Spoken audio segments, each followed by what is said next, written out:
അച്ഛൻ പറഞ്ഞ കഥകളുടെ 10ാം ഭാഗം പറയുന്നത് ഹനുമാന്റെ പ്രതികാരം എന്ന കഥയാണ്. തൻ്റെ കുടില തന്ത്രങ്ങളിലൂടെയും ചതിപ്രയോഗങ്ങളിലൂടെയും മഹാഭാരത കഥകളിൽ നിറഞ്ഞു നിന്ന ശകുനിയെപ്പറ്റി നമുക്കറിയാം. ഇത്തരം ഒരു കഥാപാത്രം രാമായണത്തിലുമുണ്ട്. രാമരാവണ വൈരത്തിന് കാരണക്കാരനായ കുടില തന്ത്രങ്ങളുടെ ആശാനും രാവണൻ്റെ മാതൃ സഹോദരനുമായ അകമ്പൻ എന്ന അസുരനാണത്. അസാമാന്യ ശേഷിയുള്ളയാളും മായാവിദ്യകളുടെ തലതൊട്ടവനുമായ അകമ്പൻ യുദ്ധഭൂമിയിൽ നടത്തുന്ന പടയോട്ടവും അതിന് ശ്രീരാമൻ ഹനുമാനിലൂടെ നൽകുന്ന തിരിച്ചടിയുമാണ് ഹനുമാന്റെ പ്രതികാരം എന്ന കഥയുടെ ഇതിവൃത്തം. രാമരാവണ യുദ്ധത്തിൻ്റെ 2ാം ദിനമാണ് നമ്മുടെ കഥ നടക്കുന്നത്. യുദ്ധത്തിൻ്റെ ആദ്യ ദിനം അതിബലവാന്മാരായ വജ്രദംഷ്ടൻ, ധൂമരാക്ഷൻ എന്നീ രാക്ഷസന്മാർ ഹനുമാന്റെയും ബാല്യപുത്രനായ അംഗദൻ്റെയും കൈകളാൽ കൊല്ലപ്പെട്ടതറിഞ്ഞ് രാവണൻ്റെ ഉള്ളിൽ പ്രതികാരാഗ്നി പടർന്നു. വാനരസേന രാക്ഷസസേനയുടെ മേൽ തികഞ്ഞ ആധിപത്യം നേടിയതായി മനസ്സിലാക്കിയ രാവണൻ രാക്ഷസന്മാരുടെ ഗുരുവും അതിശക്തനുമായ അകമ്പനെ വിളിച്ചു വരുത്തുകയും സൈന്യാധിപ സ്ഥാനം നൽകുകയും ചെയ്തു. വാനരസേനയെ ഉന്മൂലനം ചെയ്യുക എന്ന ദൗത്യം അകമ്പൻ ഏറ്റെടുത്തു. അകമ്പൻ്റെ യുദ്ധഭൂമിയിലേക്കുള്ള വരവ് തന്നെ യുദ്ധഭൂമിയെ പ്രകമ്പനം കൊള്ളിച്ചുകൊണ്ടായിരുന്നു.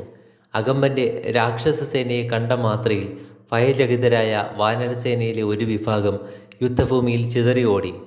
അകമ്പൻ തൻ്റെ അസ്ത്രം തൊടുത്തപ്പോൾ അവ 100 കണക്കിന് അസ്ത്രങ്ങളായി പരിണമിക്കുകയും വാനരസേനയുടെ സിംഹഭാഗത്തെയും വകവരുത്തുകയും ചെയ്തു. ഇത് കണ്ട് കോപിഷ്ഠനായ സുഗ്രീവൻ അകമ്പനെ നേരിടാനെത്തി. സുഗ്രീവനെയും വാനരസേനയും അളവറ്റ് പരിഹസിച്ച അകമ്പനോട് നാവടക്കി യുദ്ധം ചെയ്യാൻ സുഗ്രീവൻ പറഞ്ഞു. ശേഷം അകമ്പൻ പ്രയോഗിച്ച അസ്ത്രങ്ങൾ സുഗ്രീവൻ തൻ്റെ ഗദയാൽ നിർവീര്യമാക്കി. എന്നാൽ അകമ്പൻ്റെ ദിവ്യാസ്ത്രത്തെ തടുക്കാൻ സുഗ്രീവനായില്ല. ദിവ്യാസ്ത്രമേറ്റ സുഗ്രീവൻ ബോധരഹിതനായി വീണു. സുഗ്രീവൻ്റെ രക്ഷയ്ക്കെത്തിയ ജാമ്പവാൻ അകമ്പനെ എതിരിട്ടെങ്കിലും തോൽപ്പിക്കാൻ മാത്രമായില്ല. അപ്പോൾ രാവണൻ്റെ സഹോദരനും എന്നും ധർമ്മപക്ഷത്ത് നിലകൊള്ളുന്നയാളുമായ വിഭീഷണൻ രംഗത്തെത്തി.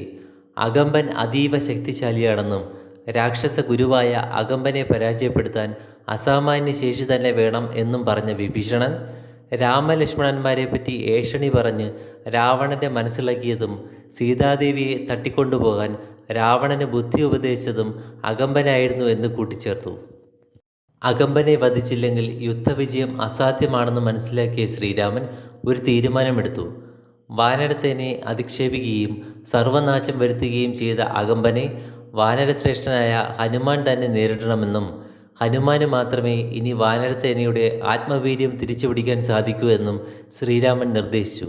അങ്ങനെ വാനരസേനയ്ക്ക് വേണ്ടി പ്രതികാരം ചെയ്യാൻ ഹനുമാൻ അകമ്പനെ നേരിടാനെത്തി. പതിവ് പോലെ ഹനുമാനെയും അധിക്ഷേപിച്ച അകമ്പൻ തൻ്റെ അഗ്നിബാണം പ്രയോഗിക്കുകയും വാനരസേനയ്ക്ക് നേരെ അത് അഗ്നിവർഷമായി മാറുകയും ചെയ്തു. അത് കണ്ട ഹനുമാൻ ശ്രീരാമനെ സ്മരിച്ച് തൻ്റെ ഗദ പ്രയോഗിക്കുകയും അഗ്നിബാണങ്ങൾ നിർവീര്യമാക്കുകയും ചെയ്തു. ഹനുമാൻ യുദ്ധഭൂമിയിൽ നിന്നും വലിയ ശിലകളും വലിയ വൃക്ഷങ്ങളുമൊക്കെ ഇളക്കിയെടുത്ത് അകമ്പനെതിരെ പ്രയോഗിച്ചെങ്കിലും അകമ്പൻ തൻ്റെ ദിവ്യബാണത്താൽ അത് നിഷ്പ്രഭമാക്കി. ഒടുവിൽ ശ്രീരാമനെ ധ്യാനിച്ച് ഹനുമാൻ തൻ്റെ ഗദയാൽ അകമ്പനെ അതിശക്തമായി പ്രഹരിക്കുകയും അകമ്പൻ യുദ്ധഭൂമിയിൽ മരിച്ചു വീഴുകയും ചെയ്തു. അകമ്പൻ മരിച്ചു വീഴുന്നത് കണ്ട രാക്ഷസസേന ഭയന്നോടി. വാനരസേനയാകട്ടെ തങ്ങൾക്ക് നഷ്ടമായ ആത്മവീര്യം തിരിച്ചു പിടിക്കുകയും ചെയ്തു.